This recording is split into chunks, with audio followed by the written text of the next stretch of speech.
Stock trader. A stock trader or equity trader or share trader is a person or company involved in trading equity securities. Stock traders may be an agent, hedger, arbitrageur, speculator, stockbroker. Such equity trading in large publicly traded companies may be through a stock exchange. Stock shares in smaller public companies may be bought and sold in over-the-counter, OTC, markets. Stock traders can trade on their own account, called proprietary trading, or through an agent authorized to buy and sell on the owner's behalf. Trading through an agent is usually through a stockbroker. Agents are paid a commission for performing the trade. Major stock exchanges have market makers who help limit price variation, volatility, by buying and selling a particular company's shares on their own behalf and also on behalf of other clients. Stock trading is a profession/career. Stock traders may advise shareholders and help manage portfolios. Traders engage in buying and selling bonds, stocks, futures and shares in hedge funds. A stock trader also conducts extensive research and observation of how financial markets perform. This is accomplished through economic and microeconomic study. Consequently, more advanced stock traders will delve into macroeconomics and industry-specific technical analysis to track asset or corporate performance. Other duties of a stock trader include comparison of financial analysis to current and future regulation of his or her occupation. Professional stock traders who work for a financial company are required to complete an internship of up to 4 months before becoming established in their career field. In the United States, for example, internship is followed up by taking and passing a Financial Industry Regulatory Authority administered Series 63 or 65 exam. Stock traders who pass demonstrate familiarity with U.S. Securities and Exchange Commission, SEC, compliant practices and regulation. Stock traders with experience usually obtain a 4-year degree in a financial, accounting or economics field after licensure. Supervisory positions as a trader may usually require an MBA for advanced stock market analysis. The U.S. Bureau of Labor Statistics, BLS, reported that growth for stock and commodities traders was forecast to be greater than 21% between 2006 and 2016. In that period, stock traders would benefit from trends driven by pensions of baby boomers and their decreased reliance on Social Security. U.S. Treasury bonds would also be traded on a more fluctuating basis. Stock traders just entering the field suffer since few entry-level positions exist. While entry into this career field is very competitive, increased ownership of stocks and mutual funds drives substantial career growth of traders. Banks were also offering more opportunities for people of average means to invest and speculate in stocks. The Bliss reported that stock traders had median annual incomes of $68,500. Experienced traders of stocks and mutual funds have the potential to earn more than $145,600 annually. Risks and other costs. Contrary to a stockbroker, a professional who arranges transactions between a buyer and a seller, and gets a guaranteed commission for every deal executed, a professional trader may have a steep learning curve and his ultra-competitive performance-based career may be cut short, especially during generalized stock market crashes. Stock market trading operations have a considerably high level of risk, uncertainty and complexity, especially for unwise and inexperienced stock traders/investors seeking an easy way to make money quickly. In addition, trading activities are not free. Stock speculators/investors face several costs such as commissions, taxes and fees to be paid for the brokerage and other services, like the buying/selling orders placed at the stock exchange. Depending on the nature of each national or state legislation involved, a large array of fiscal obligations must be respected, and taxes are charged by jurisdictions over those transactions, dividends and capital gains that fall within their scope. However, these fiscal obligations will vary from jurisdiction to jurisdiction. Among other reasons, there could be some instances where taxation is already incorporated into the stock price through the differing legislation that companies have to comply with in their respective jurisdictions, or that tax-free stock market operations are useful to boost economic growth. Beyond these costs are the opportunity costs of money and time, currency risk, financial risk, and internet, data and news agency services and electricity consumption expenses, all of which must be accounted for. Notable cases: Jerome Kerviel, Société Générale, and Kwaku Adobli, UBS, two rogue traders, worked in the same type of position, the Delta One desk, a table where derivatives are traded, and not single stocks or bonds. These types of operations are relatively simple and often reserved for novice traders who also specialize in exchange-traded funds, ETFs, financial products that mimic the performance of an index, i.e. either upward or downward.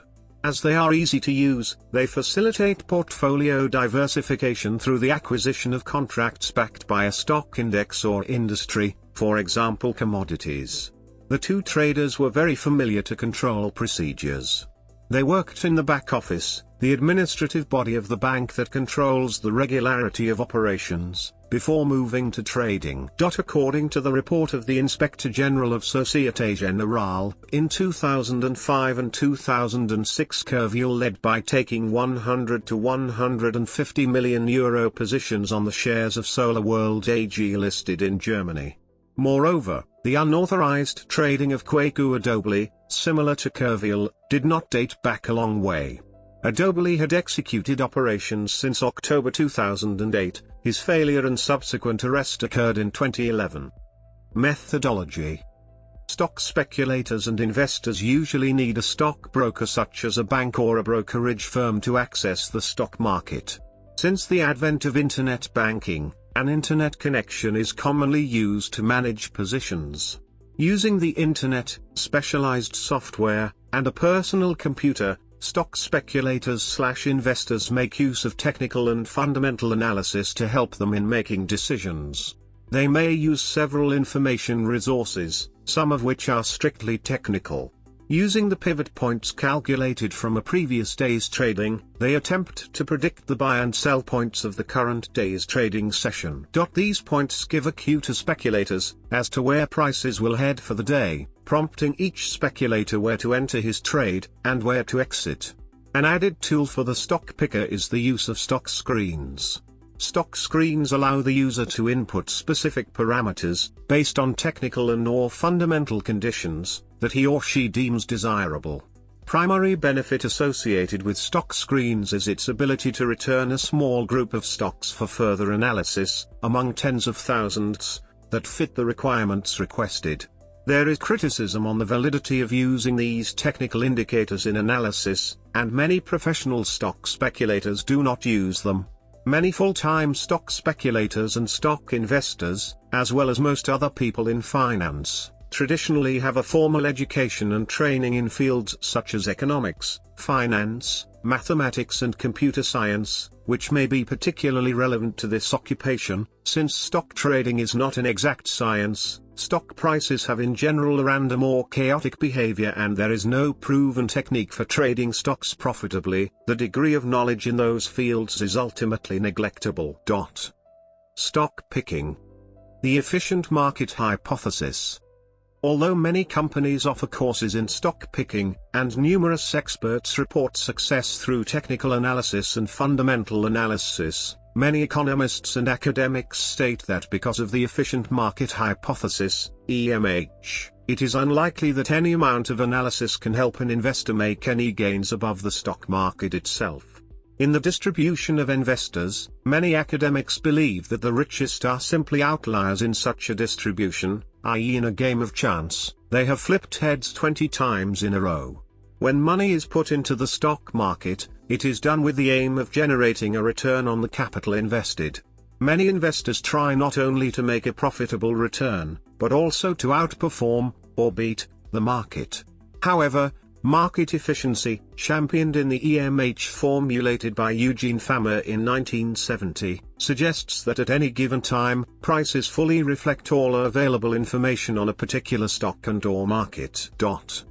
Thus, according to the EMH, no investor has an advantage in predicting a return on a stock price because no one has access to information not already available to everyone else. In efficient markets, prices become not predictable but random, so no investment pattern can be discerned. A planned approach to investment, therefore, cannot be successful. This random walk of prices, commonly spoken about in the EMH school of thought, results in the failure of any investment strategy that aims to beat the market consistently. In fact, the EMH suggests that given the transaction costs involved in portfolio management, it would be more profitable for an investor to put his or her money into an index fund. Mandelbrot's fractal theory. In 1963, Benoit Mandelbrot analyzed the variations of cotton prices on a time series starting in 1900. There were two important findings. First, price movements had very little to do with a normal distribution in which the bulk of the observations lies close to the mean. 68% of the data are within one standard deviation. Instead, the data showed a great frequency of extreme variations. Second, price variations followed patterns that were indifferent to scale. The curve described by price changes for a single day was similar to a month's curve. Surprisingly, these patterns of self-similarity were present during the entire period from 1900 to 1960, a violent epoch that had seen a Great Depression and 2 world wars. Mandelbrot used his fractal theory to explain the presence of extreme events in Wall Street. In 2004 he published his book on the misbehavior of financial markets, The Misbehavior of Markets, a fractal view of risk, ruin, and reward. The basic idea that relates fractals to financial markets is that the probability of experiencing extreme fluctuations, like the ones triggered by herd behavior, is greater than what conventional wisdom wants us to believe. This of course delivers a more accurate vision of risk in the world of finance. The central objective in financial markets is to maximize income for a given level of risk. Standard models for this are based on the premise that the probability of extreme variations of asset prices is very low. These models rely on the assumption that asset price fluctuations are the result of a well-behaved random or stochastic process. This is why mainstream models, such as the famous Black-Scholes model, use normal probabilistic distributions to describe price movements. For all practical purposes, extreme variations can be ignored. Mandelbrot thought this was an awful way to look at financial markets. For him, the distribution of price movements is not normal and has the property of kurtosis, where fat tails abound. This is a more faithful representation of financial markets. The movements of the Dow index for the past 100 years reveals a troubling frequency of violent movements. Still, conventional models used by the time of the 2008 financial crisis ruled out these extreme variations and considered they can only happen every 10,000 years. An obvious conclusion from Mandelbrot's work is that greater regulation in financial markets is indispensable. Other contributions of his work for the study of stock market behavior are the creation of new approaches to evaluate risk and avoid unanticipated financial collapses. Beating the market, fraud and scams. Outside of academia, the controversy surrounding market timing is primarily focused on day trading conducted by individual investors and the mutual fund trading scandals perpetrated by institutional investors in 2003. Media coverage of these issues has been so prevalent that many investors now dismiss market timing as a credible investment strategy. Unexposed insider trading, accounting fraud, embezzlement and pump-and-dump strategies are factors that hamper an efficient, rational, fair and transparent investing, because they may create fictitious companies' financial statements and data, leading to inconsistent stock prices. Throughout the stock market's history, there have been dozens of scandals involving listed companies, stock investing methods and brokerage. A classical case related to insider trading of listed companies involved arbitrageur and its hedge fund management firm, the Galleon Group. On Friday, October 16, 2009, he was arrested by the FBI and accused of conspiring with others in insider trading in several publicly traded companies. U.S. Attorney Preet Bharara put the total profits in the scheme at over $60 million, telling a news conference it was the largest hedge fund insider trading case in United States history. A well-publicized accounting fraud of a listed company involved Satyam. On January 7, 2009, its chairman Raju resigned after publicly announcing his involvement in a massive accounting fraud. Ramalinga Raju was sent to the Hyderabad prison along with his brother and former board member Rama Raju, and the former CFO Vadlamani Srinivas. In Italy, Parmalat's Callisto Tanzi was charged with financial fraud and money laundering in 2008. Italians were shocked that such a vast and established empire could crumble so quickly. When the scandal was made known, the share price of Parmalat in the Milan Stock Exchange tumbled. Parmalat had sold itself credit-linked notes, in effect placing a bet on its own creditworthiness in order to conjure up an asset out of thin air. After his arrest, Tanzi reportedly admitted during questioning at Milan's San Vittore prison, that he diverted funds from Parmalat into Parmata and elsewhere. The family football and tourism enterprises were financial disasters, as well as Tanzi's attempt to rival Berlusconi by buying Odeon TV, only to sell it at a loss of about €45 million. Tanzi was sentenced to 10 years in prison for fraud relating to the collapse of the dairy group. The other 7 defendants, including executives and bankers, were acquitted. Another 8 defendants settled out of court in September 2008. Day trading sits at the extreme end of the investing spectrum from conventional buy and hold wisdom. It is the ultimate market timing strategy. While all the attention that day trading attracts seems to suggest that the theory is sound, critics argue that, if that were so, at least one famous money manager would have mastered the system and claimed the title of the Warren Buffett of day trading. The long list of successful investors that have become legends in their own time does not include a single individual that built his or her reputation by day trading. Even Michael Steinhardt, who made his fortune trading in time horizons ranging from 30 minutes to 30 days, claimed to take a long-term perspective on his investment decisions. From an economic perspective, many professional money managers and financial advisors shy away from day trading, arguing that the reward simply does not justify the risk. Attempting to make a profit is the reason investors invest, and buy low and sell high is the general goal of most investors, although short selling and arbitrage take a different approach. The success or failure of these strategies still depends on timing. The problems with mutual fund trading that cast market timing in a negative light occurred because the prospectus is written by the mutual fund companies strictly forbid short-term trading. Despite this prohibition, special clients were allowed to do it anyway. So, the problem was not with the trading strategy but rather with the unethical and unfair implementation of that strategy, which permitted some investors to engage in it while excluding others. All of the world's greatest investors rely, to some extent, on market timing for their success. Whether they base their buy-sell decisions on fundamental analysis of the markets, technical analysis of individual companies, personal intuition, or all of the above, the ultimate reason for their success involves making the right trades at the right time. In most cases, those decisions involve extended periods of time and are based on buy and hold investment strategies. Value investing is a clear example, as the strategy is based on buying stocks that trade for less than their intrinsic values and selling them when their value is recognized in the marketplace. Most value investors are known for their patience, as undervalued stocks often remain undervalued for significant periods of time. Some investors choose a blend of technical, fundamental and environmental factors to influence where and when they invest. These strategists reject the chance theory of investing, and attribute their higher level of returns to both insight and discipline. Financial fail and unsuccessful stories related with stock trading abound. Every year, a lot of money is wasted in non-peer-reviewed, and largely unregulated, publications and courses attended by credulous people that get persuaded and take the bill, hoping getting rich by trading on the markets.